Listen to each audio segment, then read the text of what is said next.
What's going on? Nero Fanatic here with Lamont. welcome to episode 15 of The Drive.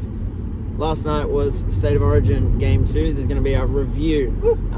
We watched it at Gregory Hills Hotel with the Chief, Paul Harrigan. It's a pretty cool night. Pretty good. How big is he? Fuck, he's a giant. Yeah. Even his hands are big. Yeah, big hands. Really? But the game was exceptional. What were your thoughts on the game? Mate, I was moist. I haven't been that moist about New South Wales footy in a long time. Moses' kicking game, Luai's short kicking game. And again, it just felt like about the 1%ers with the completion rate. We didn't complete one set, and just the speed of the play, the ball, always on the back foot. You know, like I saw a stat, we were averaging 47 metres per set, but Queensland were averaging, I think, early 30s. Damn. Like, you know, that extra 15 metres is going to take onto account towards the back end of the game. Granted, that didn't happen this time, but mate, just, you're always on the back foot. That first half they were gassed. Yeah. And I think mentally we might have stooged them as well, you know? Like, talking about players, I think it's some pause. I think Cam Murray was a little bit sneakily underrated with his play, the ball speed. I think Chief even said something at half-time about it. Yeah.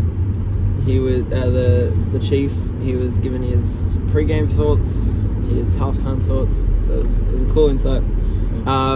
That game that first half especially was the best half footy I've ever watched, I think. It's definitely top 5.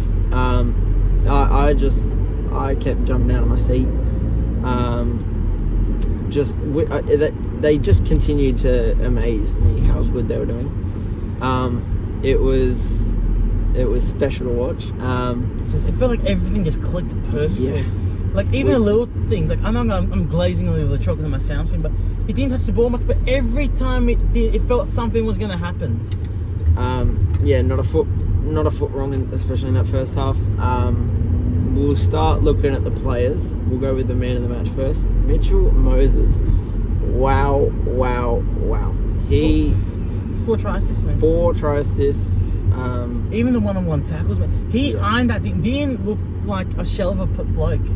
He had about 6 one-on-one tackles that were all like pretty key tackles. He munched him. And his kicking game was to a T. It was like close to perfection.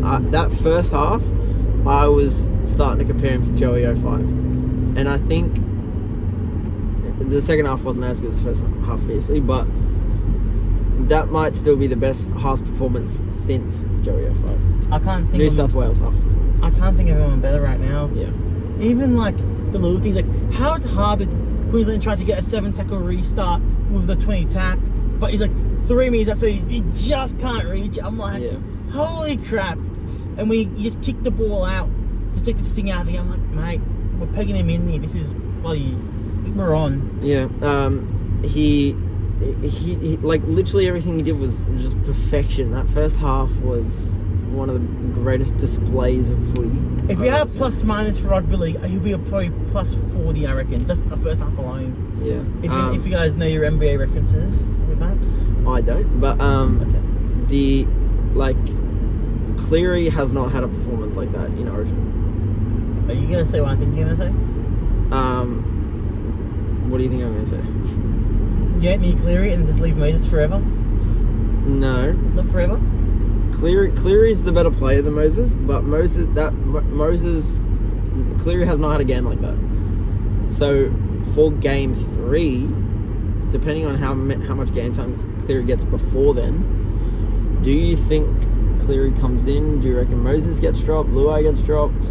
I think you can't drop Moses after that. It's impossible to drop him after that. I don't know. Because I know they're both number 1 first receivers, but in 2024, when he got back the Panthers into it, 2023, he was playing 5'8".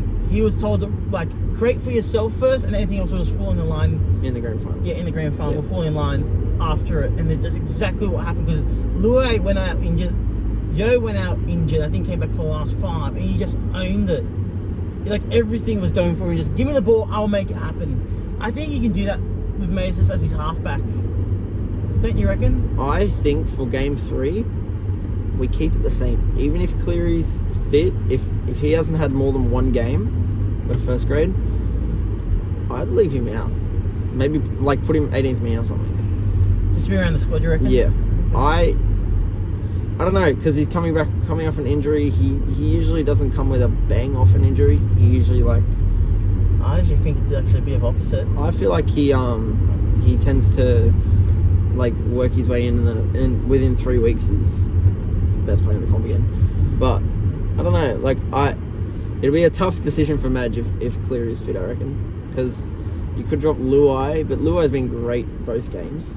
It was a pretty solid game too. Not as good done as the first game. First game, Makers Hines was that bang, made him look a lot better. I don't know, but but for some of the players, so many. Payne Hussey's had his best performance in the Blues jersey today. Yep, that was his best game. Angus Crichton was hitting some good holes. Murray, like maybe said, could play the ball. Edward and Toll getting us out of danger. And Lomax. Oh, and Lomax too. Like, and he doesn't want to be a winger. Yeah, I don't get it. He's just so good. He's too good of a winger. I think Lomax is a winger. I don't see him as a centre. He can do both, but I think his wing play this year is gone to like 5 levels above everything we expected. It's like if Lomax is centre, that's where he's trying to flick past it to the winger, and that goes into the stickers. If he's on the wing, it's he's focusing on himself a lot more. Yeah, and he's great under the eyeball. What a try! He's an athlete. He's a great athlete, and his goal kicking was pretty solid. He missed two, but every single goal was from the sideline. And even he just missed it as well. Yeah. So you can't get mad at it for that. Pretty good goal kicking. Nearly the entire squad played one of their best Origin games. It was like great debut from Edwards, and Latrell went like he.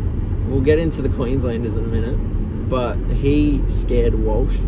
Walsh was rattled. Cherry Evans was rattled. When have you ever seen Cherry Evans like shove someone? He snapped. Never. He's a 300 gamer. I've never seen him shove another player from anger, like go to start a fight. We had them rattled. That first half, they were getting under the skin. You had Stephen Crichton with his mind games. Yeah, Luai laughing at Reece Walsh. That summed up. I'm like, if Luai came up to me in the street, like a little weed rat like that, I'm like, look at you, bro. What are you gonna fucking do? He's gonna do nothing. Oh, mate. Who was he arcing up to? I think it was like Leany or something, wasn't it? Leany, and then Luai just walked past him like, you. Yeah, you're not gonna do a thing. You're a weed rat. Yeah, I think Leany, it was like second half, Leany was going up to someone. Cotter? Yeah, I think so. I think Leany was going up to Cotter, and then Walsh tried stepping in, like, he wasn't gonna do anything. New South Wales just got under the skin of, like, Carrigan. Carrigan was angry. Martin gave him a little shove, and then Carrigan just blew up. He overcooked himself hard. Yeah. Speaking of which, Klein I think had a much better game. Ashley Klein, he was like pretty fair. Like it felt like he put the whistle on when he needed to. Probably because he copped that much criticism off the first one. Well, mate, just do your job properly. But like, he called the restarts when there were restarts. To me, in my opinion, like when New South Wales pinned them back in that first half, restart. I'm like, well, mate, they're doing the right thing. He's calling it. Yeah. And then a few high shots as well, like where Latrell collected, was it Walsh in the in goal? No, that was the one. That was Coates. It was on report. He got off, yeah? Yeah, you avoid suspension if you got found. Did Liam Martin get off? I haven't seen the report on it yet. I was worried about that hit. If he got suspended for that hit, I would have been mad because, like, Coates drops down. Latrell's already committed to his hit. Like Coates is already he's playing to catch the ball and get as low as he can to not lose any meters. Like, which I think it's such a grey area because like Latrell would be committing to his hit, and then Coates is dropping down and getting hit in the head because he's dropping down. But lucky Latrell didn't get suspended for once. You go, sorry. No, you go. Even the little things like I'm not sure if you get this point next, but some stage it's like I don't want to go to the left side because Latrell's going to munch me. I'm not sure if that was your next point. Was well, Walsh, he looked scared to run it in that second half. How good was he? Like, it followed him like a bloody banana. Like I think we were targeting him, but it was nothing illegal. I know He got bullied. That's just the game plan, and we bashed the fuck out of him. Sorry for swearing. Yeah, that's fine. What changes do you think Queensland need to make? I think if there's someone available, maybe you have a proper Kafusi. He didn't do that much wrong, but he's a better as an edge, maybe. Yeah, they brought in Kafusi and Capewell, and they were probably the two quietest players. Or two of. They didn't offer much at all. If Hammer's gone, I think you have to put Gaga in there. If Hammer's gone, yeah, just for the origin experience. I would bring in Cobbo if he's fit. Cobbo on the centers. And then I don't know. And then I don't know if Hopgood's going to be back for it. Yeah, but who'll be left if they got rid of take out Kafusi for a genuine middle? Who would you pick then? Like a maybe Fafita. Where Dave Fafita, Queensland should bring him in. To be honest. I'm thinking maybe Corey Jensen, actually. That's what I'm thinking. Corey Jensen would be a shout. I've got a hot take for you. I just thought about this just then. What? Watson didn't do anything wrong, right? Yeah. But if Dewey plays like he does for the next 3 or 4 weeks, I think he's a lot more versatile than Watson and a little bit better than Watson. Adam Dewey is a shout for the Blues. Because Connor Watson, he didn't get much of an opportunity. He only had like 15 minutes, but he was. Dewey can create something out of nothing. Dewey's a shout. I think a possibly better shout. Jacob Kiraz. No. What wing fullback sound? He's not gonna play back row, man. Yeah. I've seen Dewey playing in the edge role. I think a few times for South when everyone was fit. I'm trying to think because of utility. If everyone genuinely, I think it's Dewey. I don't know if or Madge has something against Burton, but I think he felt sorry for the Dogs missing out. So like, if you're gonna pick him.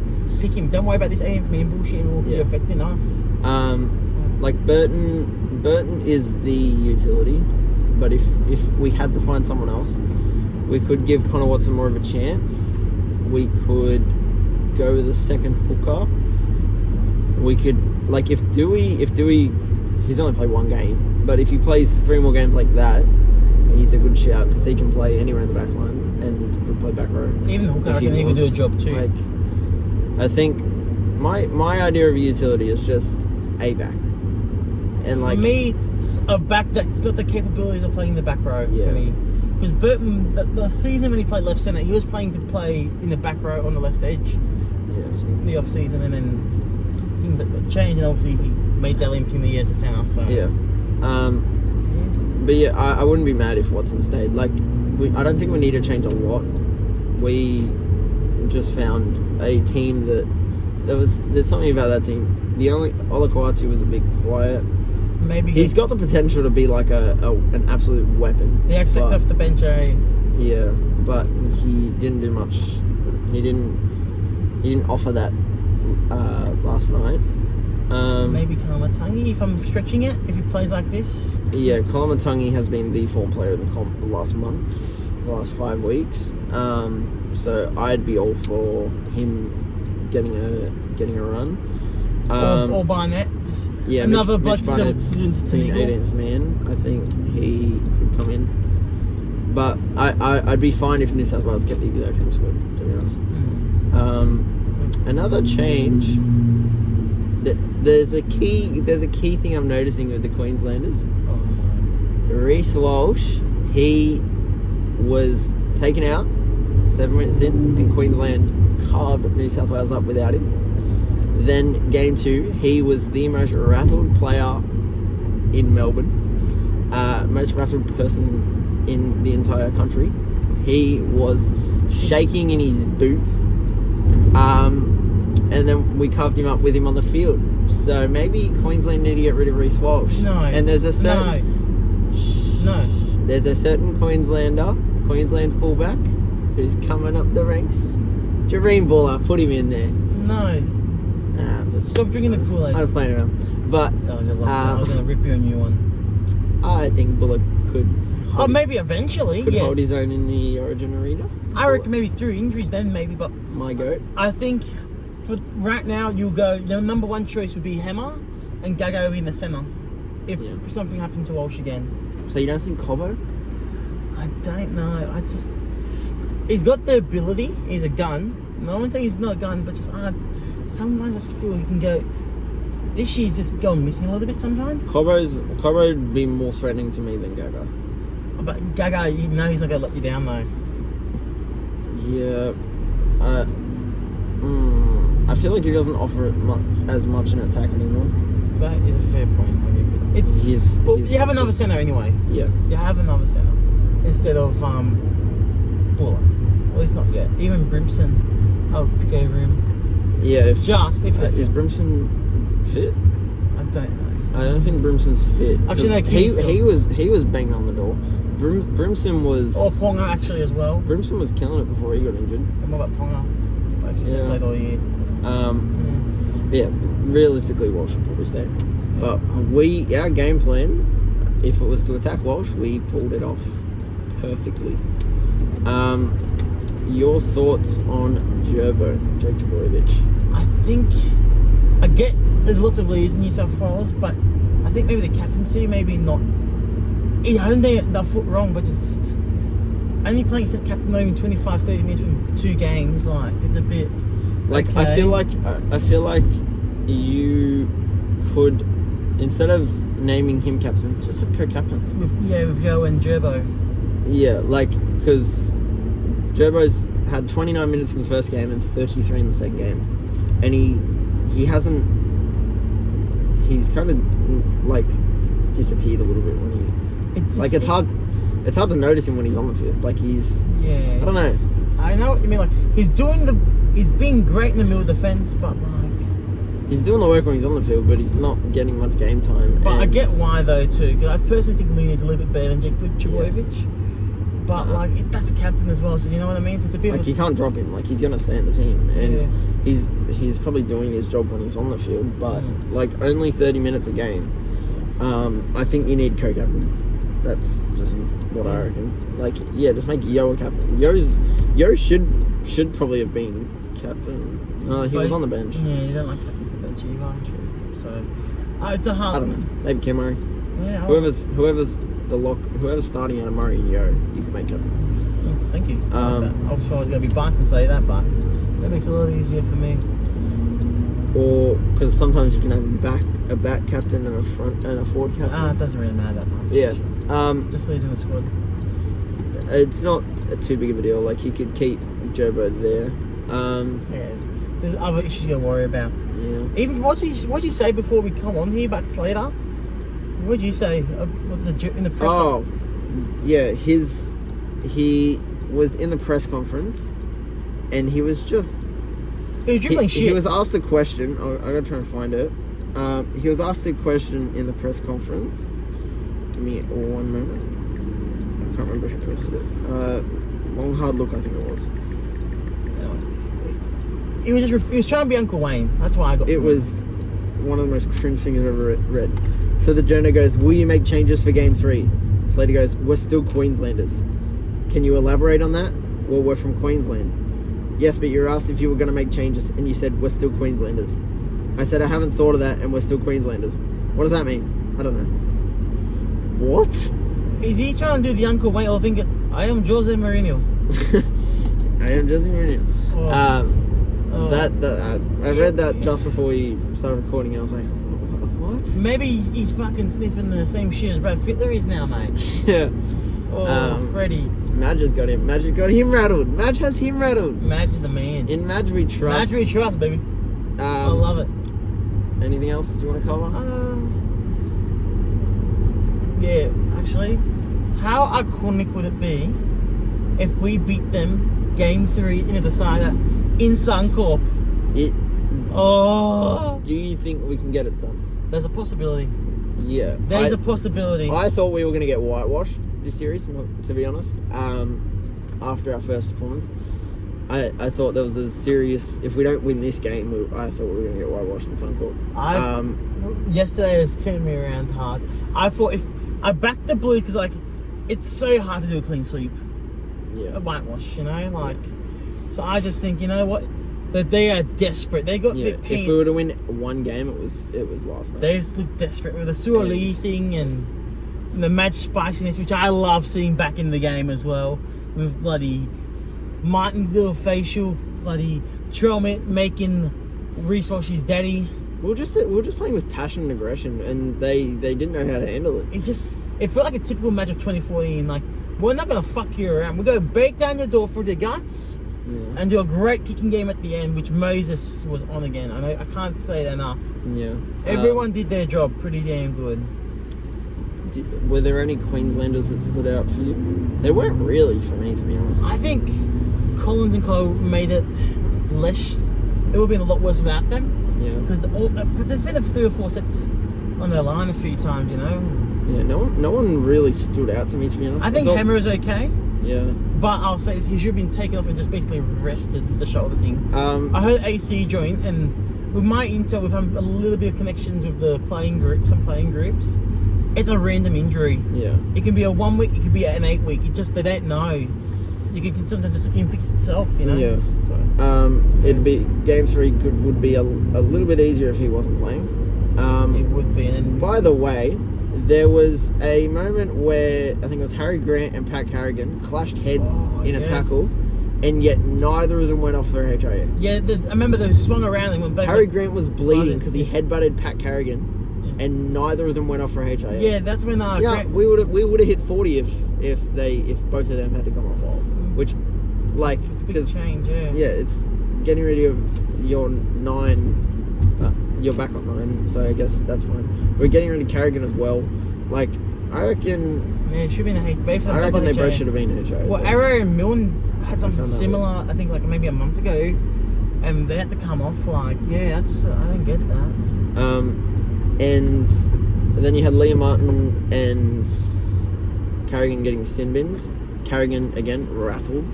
Liam Martin gave, was it Kafusi a shove?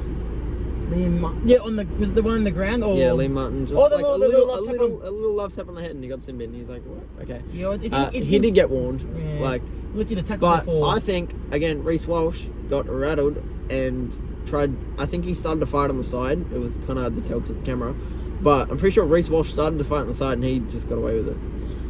He was pushing, shoving. I'll bet myself to belt Walsh in a charity boxing match. I'm not even kidding, Yeah.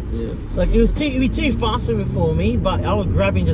He's a cat. He's got a glass jaw, mate. You're a cat. I think he should have got sin bin to be honest, but yeah, he kept him going with chirping at Luai, and Luai. I don't like Luai, but his reaction to Walsh was just that was funny. You? Me and him. Alright. Do you think we win game 3? I'm gonna stick my neck out for Madge because I love Madge. I think if we keep our squad the same, I don't know what Queensland can throw at us. The middle's a bit. The next game, even if the squads are the exact same, it will not go like that. That was completely out of the blue. But I think it's going to be a very, very interesting decider. I reckon maybe a field goal in it. It should be a very close game, despite the first 2 games being 28 point floggings. Which 38-18, it felt like we did better than that. Well, the Q was beating the rack in the second half. Yeah. So. Comment below what your thoughts on that game. Game 2, I thought it was one of the best games I've ever watched. Comment below. Let us know who you think's going to win game 3. We got the women's tonight. We've now won women's New South Wales under-19s, men's New South Wales under-19s, New South Wales men's. Now we got the women's to hopefully make it 4-0. We did it 2 years ago, and we're going to do it again. So hopefully the girls get up tonight. Comment below who you think's going to win that. Like, subscribe, turn post notifications. See you more.